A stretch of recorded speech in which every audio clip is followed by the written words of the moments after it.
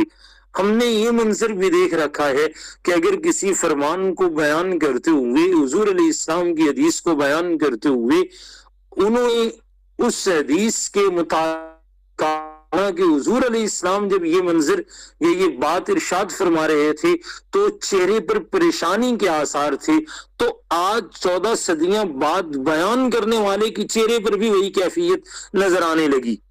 اگر حضور علیہ السلام کی چشمان مقدس سے آنسو بہ رہے ہوتے تو ہم نے یہ منظر بھی دیکھا کہ وہ روتے ہوئے وہ حدیث بیان کرتے، اور اگر کبھی حضور علیہ السلام مکمل فرت و مسرت کے ساتھ اس حدیث کا تذکرہ کرنے لگے. مثلا میں اس میں ایک حدیث پاک کی مثال دیتا ہوں کہ حضور نبی پاک صلی اللہ علیہ وسلم نے کہا،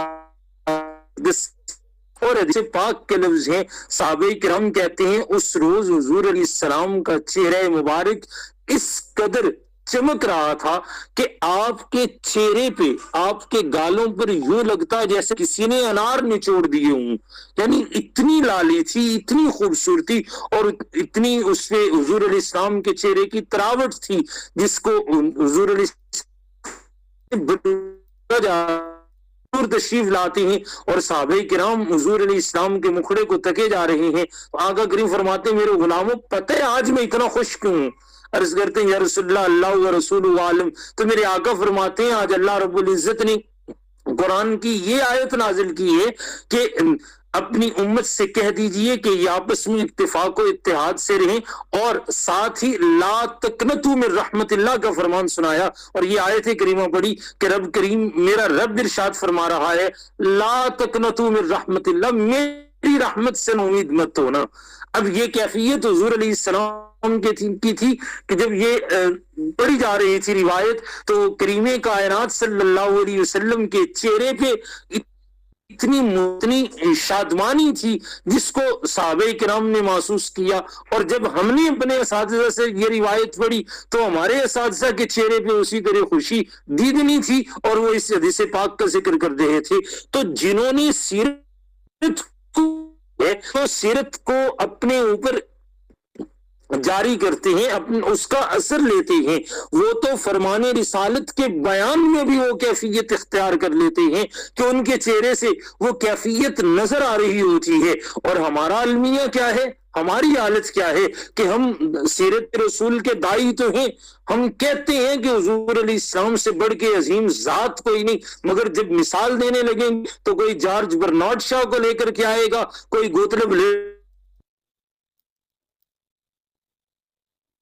کو نکال لے گا، کوئی کسی اور اس طرح کے ہیرو صلی اللہ علیہ وسلم کی سیرت کو حضور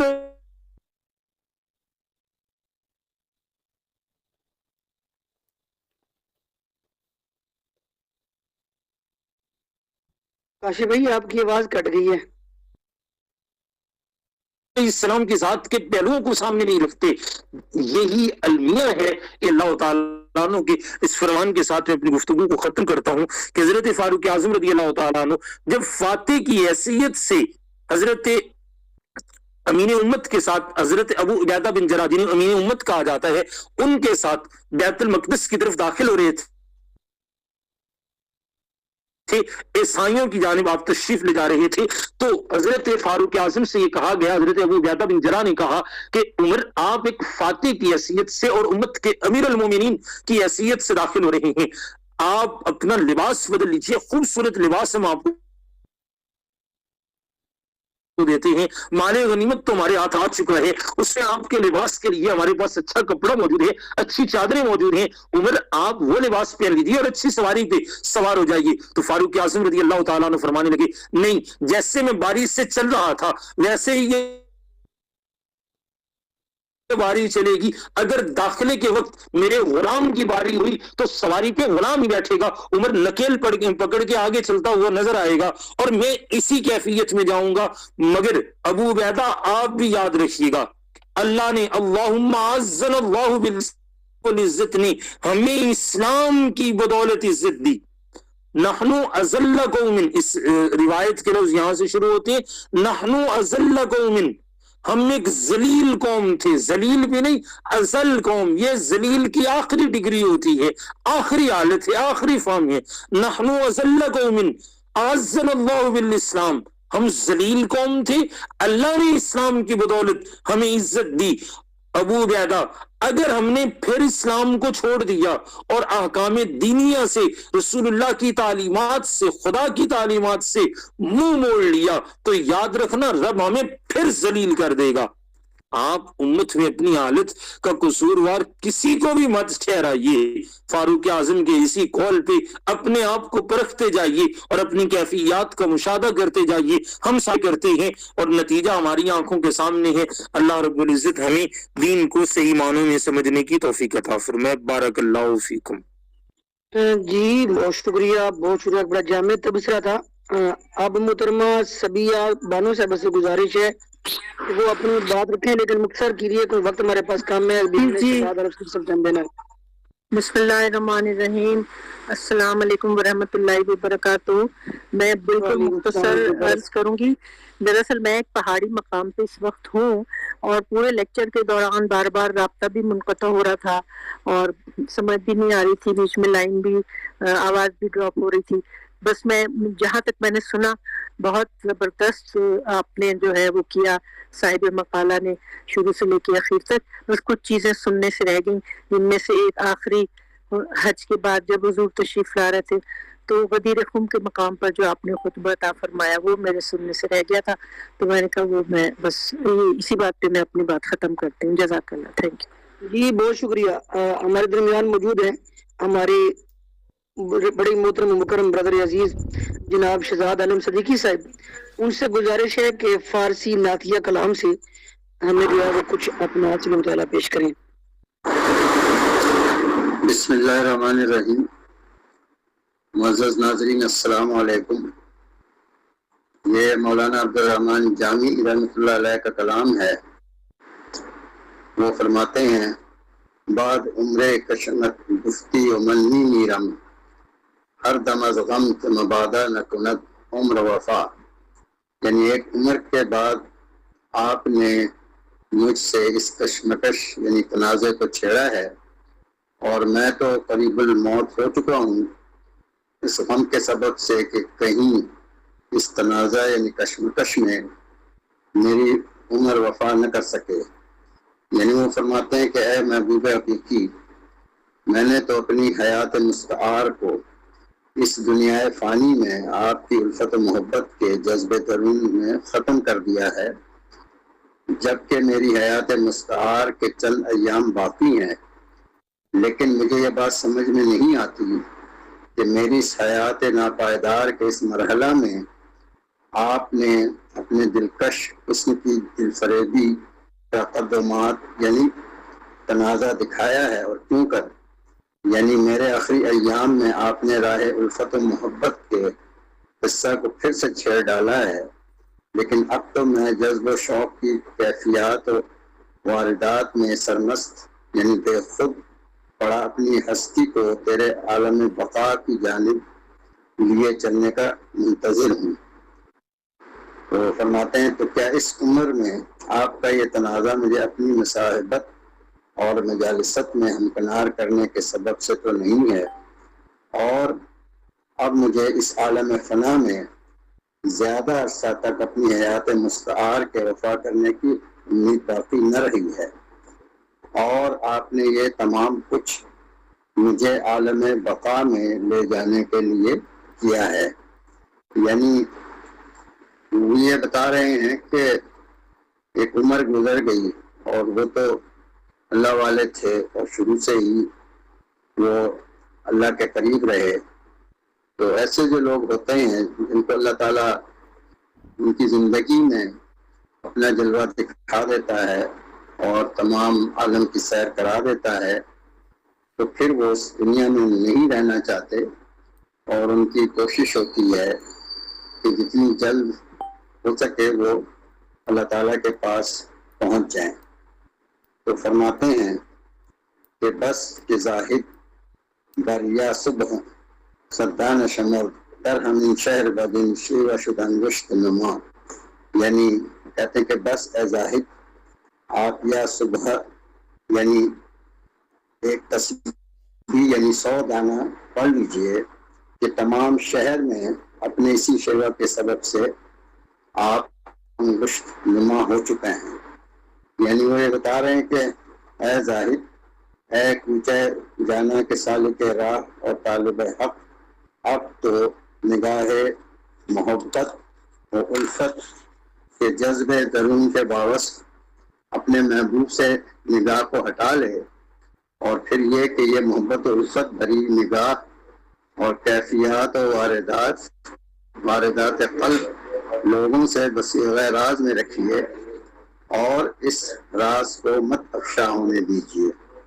اور اب آپ یا سبحان یعنی سبحان اللہ کی تسبیح 100 بار پڑھ لیجئے کہ کہیں یہ نگاہیں چار کرنا آپ کو سرمست نہ بنا ڈالے، اور اس تسبیح کے سبب سے آپ اپنے کہ آپ کا محبوب کے ساتھ نظر کرتے جو ہم تمام شہر میں بدنامی کا سبب، تو اس راہ الفت و محبت میں صفائے باطن کا ہونا محبت صیغہ راز میں رکھنا نہایت ناگزیر امر ہے۔ یعنی وہ بتا رہے ہیں اللہ والے اگر وہ یہ چیز ظاہر کرتے ہیں لوگوں پر، تو لوگ جو ہیں وہ ان کو بہت تنگ کرتے ہیں اور ان کا جینا مشکل کر دیتے ہیں۔ تو اللہ والے کے لیے یہ ضروری ہے کہ جو ان کا تعلق اللہ سے ہے وہ لوگوں کو نہ بتائیں، لوگوں کو وہ راز افشا نہ کریں۔ تو آگے فرماتے ہیں کہ گر بتیغے تو جداش فرم استن عجب غمانست کہ استیغ استاد جدا، کہ اے محبوب حقیقی اگر آپ کی طرف سے میرا تن ہو گیا تو اس میں تعجب کی کون سی بات ہے؟ ہم کا سب کہ میرا سر آپ کی طرف سے آواز کلیئر نہیں آ رہی ڈاکٹر۔ آپ کے کوچے الفت و محبت کو جذب درون سے وابستہ ہیں، اور ہم نے آپ سے وفا اور آپ کی رضا میں اس عمر ناپائیدار کو رفت و گذشت کر دیا ہے، یعنی گزار دیا ہے، اور آپ کے رخ زیبا کی تجلی عینیت کی امید میں سرمست یعنی مدہوش پڑے رہے ہیں۔ بالآخر آپ سے نگاہ الفت و محبت چار ہو کر رہ گئی، مگر افسوس کہ آپ کی تحت ستم یعنی محبت بھری نگاہ ستم نے میرے جذبہ محبت کے جسم کا سر فتح کر دیا ہے، تو اب ایک بے نفسی کا عالم باقی رہ گیا۔ لیکن ہمیں تعصف اور حیرانگی تو اس بات پر ہے کہ ہماری محبت و الفت کا سر آپ کی نگاہ ناز سے ہی کیوں منقطع ہوا، کہ اے کاش یہ راہ و رسم محبت و الفت کچھ اور ایام تک نہیں چلے جاتے، اب تو کچھ بھی باقی نہ رہا۔ یعنی جو اللہ والے ہیں تو ان کو تو یہ ہوتا ہے کہ وہ اس زندگی میں جتنی بھی ان کی زندگی ہوتی ہے جو اللہ کے لیے زندہ رہتے ہیں اور اللہ کے پاس جانا چاہتے ہیں، اور ان کا کوئی مشن نہیں ہوتا۔ تو یہ چند اشعار تھے جو آپ کی خدمت میں پیش کیے، آپ سب کا بہت بہت شکریہ۔ جی آپ کا بھی بہت شکریہ، نوازش ہے۔ آخر میں اب آج کی نشست کے صدر ذی وقار محترم مکرم قبلہ ڈاکٹر یاسر حسین ستی صاحب، ان سے گزارش ہے کہ وہ اپنا صدارتی خطبہ پیش کریں۔ بہت شکریہ جی۔ اعوذ باللہ من الشیطان الرجیم، بسم اللہ الرحمن الرحیم، ورفعنا لک ذکرک، صدق اللہ العظیم۔ اللہ تبارک و تعالیٰ کا لاکھ لاکھ شکر ہے، اور حضور علیہ الصلوۃ والسلام پہ کروڑوں درود و سلام کہ آج ایک دفعہ پھر ہم سیرت نبی صلی اللہ علیہ وآلہ وسلم کے اس پروگرام میں شامل ہوئے، اور محترم میر افسر امان صاحب نے حضور نبی کریم صلی اللہ علیہ وآلہ وسلم کی 63 سالہ زندگی کو انتہائی مختصر انداز کے ساتھ اور بڑا ہی میں سمجھتا ہوں کہ جامع انداز کے ساتھ پیش کیا۔ اس کو پیش تو کوئی نہیں کر سکتا، پیش کرنے کی کوشش کرتے ہیں۔ یہ کائنات کی واحد ہستی ہیں حضور علیہ الصلوۃ والسلام، جو 63 سال جنہوں نے زندگی گزاری ہے، اور صبح قیامت تک ان کی شخصیت پہ باتیں ہوتی رہیں گی، نئی نئی جہتیں اس سے دنیا متعارف ہوتی رہے گی۔